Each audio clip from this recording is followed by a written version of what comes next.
Mia Chen stared at her phone screen, the blue light cutting through the darkness of her studio apartment at 2:47 in the morning. The cursor blinked inside the message thread she had opened and closed 17 times in the last hour. His name sat at the top, Daniel Rowe, CEO, Forbes 30 under 30. The man who had looked through her at the company holiday party like she was part of the wallpaper. She worked in his building. 42nd floor, product analytics team. He lived on 58, which wasn't even an office. It was a private residence the company maintained for him because, according to the rumors, he hadn't signed a lease anywhere in 4 years. He just worked. That was the whole of it. He worked, he traveled, he worked some more, and occasionally he appeared in the elevator looking like he'd forgotten the sun existed. Mia had seen him exactly 11 times in 8 months. She'd counted, which she wasn't proud of. The first time, he'd asked her what floor without looking up from his phone. The second time, he hadn't said anything at all. By the 6th time, she had started wearing her good earrings on days she felt like the universe might be in a generous mood. It never was. She wasn't in love with him. She wanted to be clear about that, at least to herself, sitting alone in the dark with her cat Pepper stepping on her keyboard. It wasn't love. It was something more like a persistent, inconvenient fascination with a person who seemed to operate on a frequency the rest of the world couldn't pick up. He was always somewhere else, even when he was standing right in front of you. Tonight, though, something had cracked open in her. She'd had a bad day. Not catastrophic. Nobody died, nothing burned. Just the specific kind of bad day that hollows you out from the inside. Her project proposal had been shelved. Her manager had explained it in 11 words. The direction has shifted, Mia. Let's revisit this next quarter. 9 months of work. Revisit next quarter. She'd nodded, gathered her laptop, walked to the bathroom, stood in the last stall for 4 minutes breathing, and then gone back to her desk and finished the afternoon like a person who was completely fine. She was not completely fine. So at 2:47 in the morning, with Pepper purring against her shin and half a glass of wine going warm on the coffee table, Mia opened her phone and did something she had never done before. She went to the company's internal directory. She found the one number she wasn't supposed to use.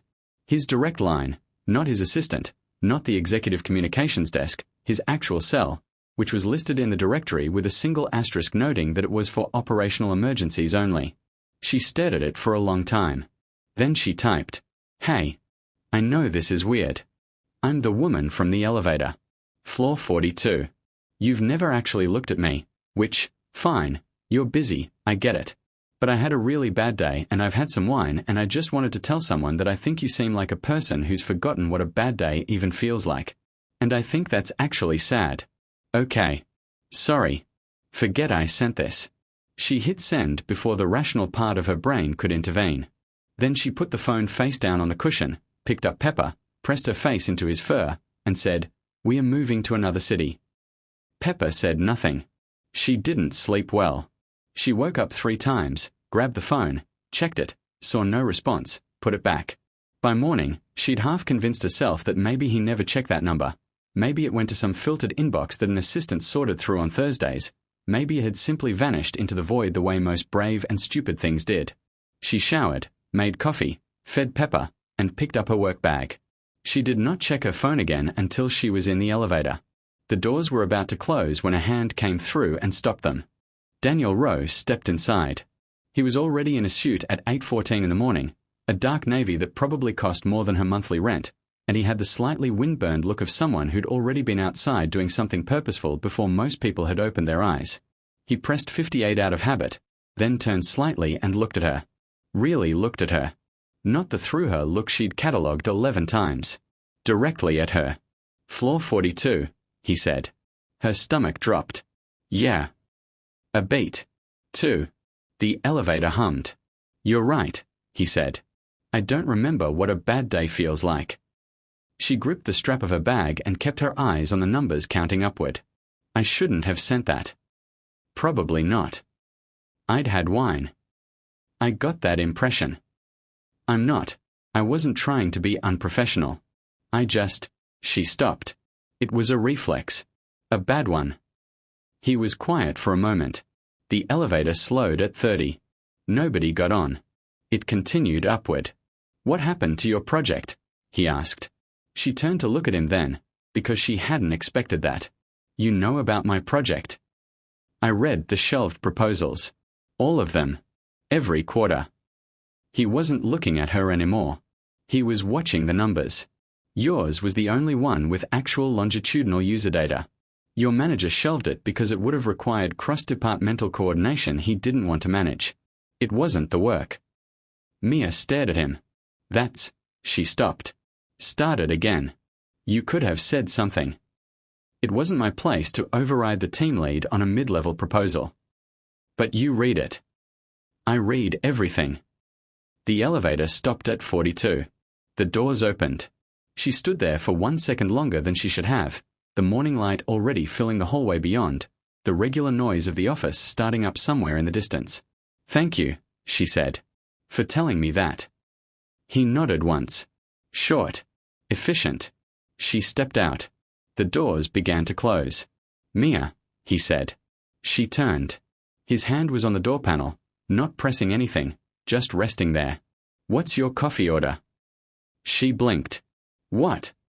Your coffee order. There's a place on Clement Street that's open until midnight and does a quarter do that is... A pause. He seemed to weigh something internally. It's the only thing I've found in 4 years that tastes like something actually made by a person. She stood in the hallway. The doors waited. Medium oat latte, she said. 1 sugar. He looked at her for a moment. Then he nodded again, that same short, clipped movement, and the doors closed and he was gone. Mia turned and walked to her desk. She set down her bag. She sat in her chair and opened her laptop and stared at the screen for a full minute without reading a word on it. Pepper was at home. There was nobody to bury her face in. She pulled up a blank document and typed, deleted, typed again. Her phone buzzed. Unknown number. A text. Tonight. 8 o'clock. Clement Street. I'll find you. She put the phone down on her desk. Very carefully. Like it was something that might shatter. Then she smiled, just a little, just enough, and got to work. She spent the entire workday pretending to be a normal person. It wasn't easy. Her screen kept blurring into a background haze while her brain circled back to that text message sitting in her phone like a small, quietly detonating thing. Tonight. 8 o'clock. Clement Street. I'll find you. 4 sentences. No punctuation on the last one. She'd read it so many times the words had started to lose their shape. By noon she'd convinced herself it was nothing. A CEO making a polite gesture to an employee who'd sent him an embarrassing 2 a.m. text. A courtesy meeting. Coffee. 15 minutes of professional graciousness and then he'd check his watch and excuse himself for a call and that would be the whole story. By 2 in the afternoon she'd swung the other direction entirely and nearly texted her friend Dana a 14-message breakdown before stopping herself at message 3 and deleting the whole thread. By 4:30 she was just tired. She packed up her bag, said goodnight to her colleagues, and rode the elevator down alone. She pressed the lobby button and stood very still and did not look at the panel or think about hands resting near door controls or anything like that at all. She went home. Fed Pepper. Stood in front of her closet for 22 minutes. She did not want to look like she'd tried.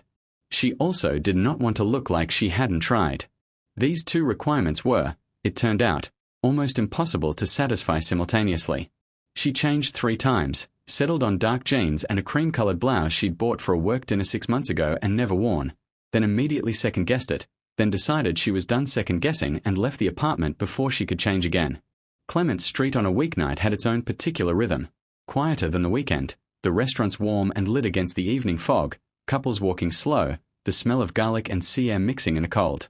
She found the coffee place without trouble. Small, the kind of narrow that meant only 8 people could be inside at once, with a hand-painted sign and a single small table visible through the window. She was 7 minutes early. She stood outside and looked at her phone and put it back in her pocket and looked at the window and then looked down the street. He was already there. Not inside. He was standing about 30 feet away, near a flower stand that was closing up for the evening, his jacket collar turned up against the wind, looking at his phone with the focused expression she recognized from the elevator, that look of a person processing 17 things simultaneously while appearing almost completely still. He hadn't seen her yet. She watched him for a moment. In the office, in the building, he had a particular kind of gravity. The whole environment seemed to organize itself around him without anyone meaning it to. Out here on a regular street with a flower vendor packing up behind him and a couple arguing quietly at the corner, He looked almost like someone who'd stepped out of his own context and wasn't quite sure how to recalibrate. Then he looked up and saw her, and the phone went directly into his jacket pocket. He walked toward her. No hesitation, no wave, just that same direct, purposeful movement she'd catalogued in 11 elevator observations. "You're early," he said. "So are you." "I'm always early. It's a control thing." He said it matter-of-factly, like he'd already done the therapy and arrived at the diagnosis and didn't particularly need her reaction to it. She almost laughed. "At least you know. Awareness doesn't fix it." He looked at the door. "You want to go in?" Inside was warm and smelled like espresso and cardamom. The barista knew him, not in the way people know a regular, more in the way people know someone who tips well and doesn't make small talk but isn't unkind. She made his quarter do without him asking. He ordered MIA's oat latte with 1 sugar and paid before Mia had found her wallet, which he wanted to argue about and then didn't because something in the efficiency of the gesture made it feel less like a power move and more like a reflex. They took the small table by the window. His knees were close to hers in the narrow space. Outside, the fog was thickening over the street. For a moment neither of them said anything. It wasn't entirely uncomfortable. He didn't seem to experience silence the way most people did, not as a gap that needed filling, but as a legitimate state of being. She decided to just say the actual thing. "I want to acknowledge that this is strange," she said. "I texted you at 3 a.m. and now we are sitting here and I don't know what version of this night I'm supposed to be in." He looked at her with that direct, undeflected attention. "What versions are available?" "The professional courtesy version. The you felt sorry for me version." She paused. "Possibly a third one I haven't named yet." "It's the third one," he said. She held his gaze. "You don't know what the third one is." "I said I hadn't named it." "I know what it isn't." He picked up his quarter do. "I don't do professional courtesy. I have an assistant who handles that. And I don't feel sorry for people who send honest messages to strangers in the middle of the night. I find it." He stopped. Set the cup down. "I find it unusual. In a way, I don't have a lot of in my life." "Unusual," she repeated. "I mean that as a compliment." "It's a strange compliment." "I'm aware." A beat. "I'm better at building things than talking about them." She believed that. She believed it completely, watching him sit across from her with his jacket still half-buttoned and his jaw set like he was in a meeting, working very hard at something that didn't come naturally. That was the thing she hadn't expected. She'd assumed a person like Daniel Rowe would be polished all the way through. But the polish was professional. Underneath it something else was operating, something that was making a genuine, slightly awkward effort. "Tell me about the project," he said. "Your version. Not the proposal. What you actually thought you were building." Nobody had asked her that. Not once in 9 months. She talked. She hadn't meant to go long, but he didn't interrupt and he didn't check his phone and he asked 2 questions that were smart enough to make her sit forward without realizing she'd done it. And suddenly 20 minutes had passed and she'd explained the whole thing, the whole vision she'd had for it, the part that hadn't fit in the proposal deck because it was too speculative and too personal and her manager had told her to keep it data-facing. When she finished, he was quiet for a moment. "You were building a retention model that also accounted for emotional churn," he said. "Most people think emotional churn is too soft to quantify. Most people are leaving money on the table."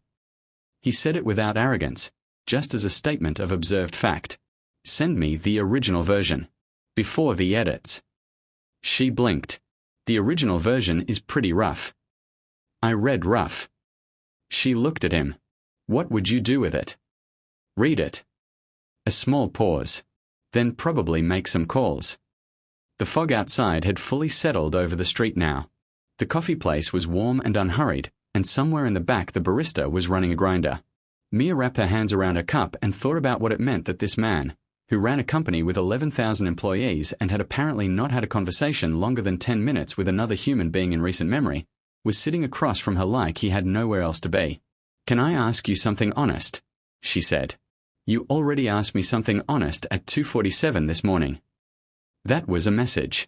This is in person. He opened one hand slightly. "Go ahead. When's the last time you sat somewhere and didn't do anything?" She held his gaze. Not coffee as a working meeting. Not dinner as a networking event. Just Saturday. He didn't answer immediately. That was its own answer. I don't know, he finally said. That's what I thought. Is that bad? I think it's lonely, she said. Quietly. Not accusatory.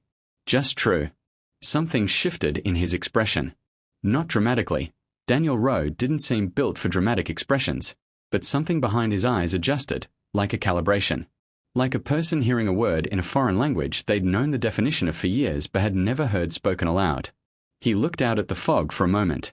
The coffee here closes at 11, he said. I've never stayed past 9. She looked at him. It's 8:40. He didn't pick up his phone. He didn't reach for his jacket. He picked up his courte-à-deux and settled back slightly in his chair, just barely, just an inch, like a person practicing the very early stages of staying somewhere. Tell me something else, he said. Something that didn't fit in a proposal. So she did. And at 11:05, when the barista turned the sign on the door and the fog had gone from grey to white outside the window, they were still there.